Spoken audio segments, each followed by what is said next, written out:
Alright guys, welcome back to part 2 of my Fantasy Grounds Streaming for Dummies video series that I'm making for you guys. This is basically to help you learn how to create your overlays for streaming online. And it's more Fantasy Grounds specific, but this works for any game that you want to stream. So right off the bat, you're gonna need either Photoshop or GIMP. Now Photoshop, I believe they still have a trial version, which if you make all your stuff fast enough, you should be able to get it all set up before your trial runs out. I believe it's 30 days, so you should be good. Or you can choose to buy it. You can also download GIMP, which I will drop a link in the description below. And GIMP is basically like a free version of Photoshop, but without all the bells and whistles. But the method should be about the same on creating your images. Now if you do need help with GIMP, I suggest looking on Google because I'm really not that great with GIMP, I'm sorry. Because Photoshop is what I use exclusively. So let's get started. So when you make your stream, or when you make your graphics for your stream rather, you want to start with the highest resolution. Now, when you first start out streaming, you're not going to be able to stream anything higher resolution than 720. And that's because you need more followers and subscribers, and then Twitch kind of grants you the option of streaming in 1080p. And 1080 is, I believe, the highest resolution that they currently offer that you can stream, which is perfect for, most games out there. But you want to make sure that your graphics and everything are set for a 1080p, not 720p. Because if you make everything for 720 and you finally get to that point where you can stream in 1080, it's going to upscale everything and it's going to look all pixelated and just gross. So make sure you start high and then you're going to stream low, and once you get to that point it's going to look still perfect. So what we want to do is want to create a new file here, and so you want it 1920 by 1080. Now the resolution, just leave it at 72 pixels per inch or DPI. 300 is going to make your images massive, way bigger than you need to, and it's going to take up. You can already see right here, it's going to take 6 megabytes for a blank image that big. And that should be all you really need to change. Make sure you have it set to RGB color or CMYK, but RGB is going to be best for websites and streaming and things like that. And then you can just leave it at 8-bit or 32 or whatever. Not a big deal. You can always change it later. And then just go ahead and hit OK. So here we go. We have our blank template. Now, this is going to be the background for the entire stream. So all your little bars that kind of segregate the sections, like the webcam area and the in-game chat where you would, the players chat and roll dice and stuff, and then the actual game itself where you would show the battle maps and everything else, that's all going to be on top of this layer. So we don't want just a white background. I mean, you might, if that's, what makes your boat float, but you're not really going to go with the white. So what I did is I went over to Google Images and just typed in something like old wood background. Pretty simple. Alright, so once you have that, you find one that you like and just copy and paste it right in. Now I'm using the keyboard shortcuts a lot, so I'll try to remember to explain which ones I'm using. But basically, Control V is paste.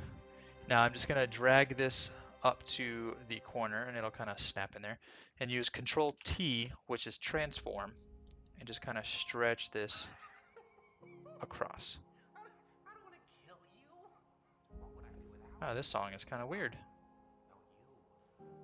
Alright, and Now at this point, we are pretty much set for the background if you just want the wood or whatever, but just bear with me. We can make this look a lot better. So say maybe we want a little bit darker. Control L is for your levels. So say you want to change this. Sorry, I guess I should put it in screen here. So you can change this and make it brighter or darker and then add a little bit of contrast or something. So there you go. Now we have kind of a little bit deeper, darker wood. So now we need to start making the borders, the bars. So we're going to take, and you can delete this layer too because you're not going to need it and it's going to actually become something extra. So you just kind of right click and delete layer, good to go. And then it's always good to name your layers because you can end up having a ton of layers and then it gets kind of hard figuring out where everything is. So if you double click on the name, you just make this background. Alright, so I decided to go with a metal texture. So we're going to copy this image and then Control V and paste it in here. Now you can see it's covered everything up, but that's okay. We're only going to use a small section. So if I use M for the marquee tool, or it's up here, we're going to just take a little section out. So yeah, it looks good. So we just want that. So we're just going to Control C for copy and then Control V and it'll paste. And you'll see that it created a new layer. So now this one, we can completely delete that. We don't need it anymore. We're going to use just this bar. Now, whoops, that's also another thing. Make sure you have the right layer selected that you want to move. Now this looks just kind of flat. It doesn't really look impressive. One thing that you can do to make it really pop is to come down here to the effects and go to bevel and emboss. And you can see that it already added a little bit of beveling to it. Now what I like doing is I want to do a chisel hard and then I want to increase the depth. And as I increase the depth and the size, you'll see it's got kind of a more of a bevel. It looks a little more 3D. So we'll go with that. Now, say maybe I want to make it gold. Okay, I can go over to gradient overlay and then click on this. And I already preset a gold color, but all you gotta do is just click on these little boxes here and set the colors. So you can see that's kind of a goldish color now. So you can go with that, or in this case, I'm just gonna leave it silver. Then we could add a little bit of texture. Now this texture, say, oh man, that's just really harsh. You can scale it down or scale it up or whatever. So leave it about right there. Good to go. That's all we really need. So we're going to click this little flag right here to hide all the effects, just to kind of keep everything nice and clean. We're going to change this to horizontal bar. Alright. Now, if you press Control J, you see it created a copy. So we'll call this one top. And then we're going to drag this up here. Boom. And then the horizontal bar, we can make this bottom, just so we know where things are. Now you don't necessarily have to put it anywhere specific. This is just kind of how I do it. For my layout, I put the webcams along the bottom. On the right hand side is where my in-game chat will be. And then this area right here will be where you will see the actual gameplay going. So you can kind of just get a little idea as to where you want it. It doesn't matter, you can always change it, and I'll show you that here shortly. So just kind of get a little bit of an idea, like, alright, I want my webcams about that high. Okay. So now, if I Control J again, you see it made another copy. I'm going to change this to vertical bar L for left. And I'll show you a little trick. So we're going to move this up here. And if you hit Control T again for transform, if you go on the corner, you see it adds that little kind of bent arrow, and you can rotate. Now, if you want to get it so it's a perfect 90 degrees, you can either go off the degrees it tells you or hold down Shift as you turn, and you see it snaps to, I think, 15-degree increments or so. So now we're at 90 degrees. And I want to move this. Let's move it just by like, I don't know.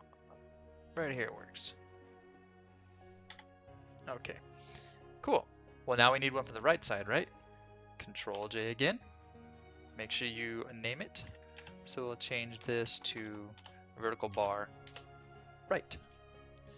And then move it over here. Boom, look at that. Now everything's all nice and pretty and boxed in. Now you can change the order. You see how which one's on top in this corner right here, and I'll zoom in so you get a little view of that. So you can see that this vertical bar is on top of the horizontal. If I click and drag this layer on top, now you can see that one's on top. Another little trick that you can use to blend these together is clicking on this little box down here, which adds a layer mask. And what a layer mask does is it basically hides things as you paint over them, but it's not erased. And I'll show you. So we're going to hit B for brush, and make sure you have a soft brush, not a hard brush, picked. Okay. And then you're going to paint in black. If you paint in white, it undoes what you did, and I'll show you. So you can paint in black, and you see how it makes it disappear. If you hit X, and you'll see it changes your colors, and you can paint back over it in white. Now you see how it's adding a little bit more texture? That's what we want. So we're going to paint in black first, and kind of chop this up a little bit, make it look kind of battle damaged a little bit, maybe, and maybe come in from the top a little bit, down here, and say I wanted that smaller. Hit X. Now you can add some back in. So now you get a little bit of texture, and you can go around the outside and do the same thing to every layer. Now make sure that when you click back on your layer that you click on this little white box. That's actually the layer mask, and you see it puts the frame around it versus the frame around this. You want to make sure you're masking on the mask. Otherwise, if you use the brush tool, it's just going to actually paint, and you don't want that. So you guys can do this on your own and add the rest of your texturing or whatever you want, the masking, to those bars at this point. Now, let's say we want a little separator here for the chat. So we're going to take this right side bar, duplicate it again, and we're going to call this, I don't know, chat bar. That works. And then we'll move this over. Let's say the chat's going to be like about right there. Then it might look a little thick. You know, you might want it a little thinner. So Control T, and then grab your little bar here and just kind of move it in a little bit. There you go. Now it's a little bit thinner, so it's not as bulky as the entirety of the frame. So at this point, we can call it done. Now you can go in and add whatever little graphics or little details you want. You can experiment with the different filters, but this is just all for simplicity's sake. Now you might be thinking, okay, so if I save this image, how am I going to get my webcams on here? And how am I going to get the gameplay screen and the chat screen and all that on there? Because if I stick a webcam on it, it's just going to cover up this image. Or the image might cover the webcam. And that will be the next video on where I explain how to actually add your webcams and all that, and how to actually use OBS. So thanks for watching, and we will see you guys over at part 3.